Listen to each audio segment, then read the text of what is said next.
Senin kıymetli incisini saklanır gibi saklarım seni.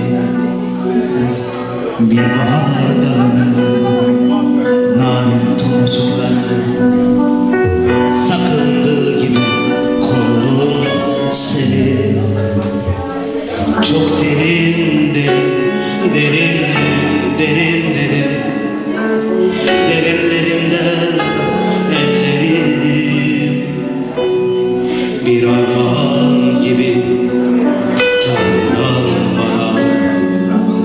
Kış güneşinde altın kirpikli. Ben seni çok sevdim, ben seni çok sevdim. Belki zordur anlaması sevdiğimden. Ben seni çok sevdim, ben seni çok sevdim. Sen oku kelimeleri gözlerimden. Ben seni çok sevdim, ben seni çok sevdim. Belki zordur anlaması sesimden. Ben seni çok sevdim, ben seni çok sevdim. Sen oku kelimeleri gözlerimden.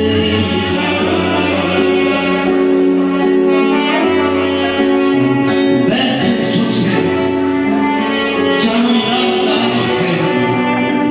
Ömürlük sevdim, benim güzel sevdiğim.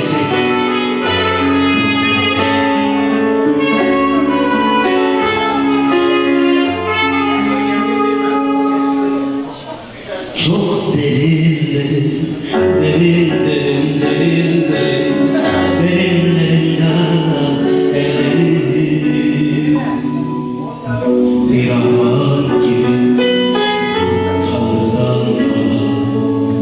Kış güneşinden altın kirpiklerim. Ben seni çok sevdim, ben seni çok sevdim.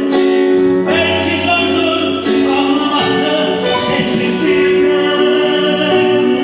Ben seni çok sevdim, ben seni çok sevdim. Sen oku kelimeleri gözlerimden.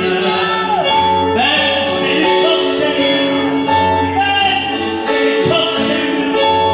Belki zordur anlaması sesimden.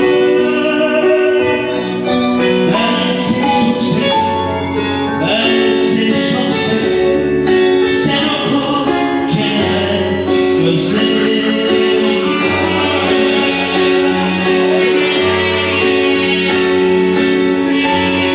Ömürlük sevgilim, ben seni çok sevdim, ben seni çok sevdim.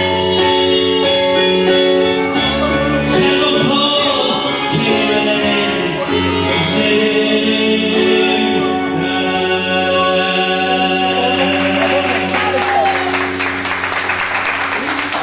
Teşekkür ederim. Evet, bu şarkı tabii ki çok güzel bir şarkı ama ben onu çok sevdim.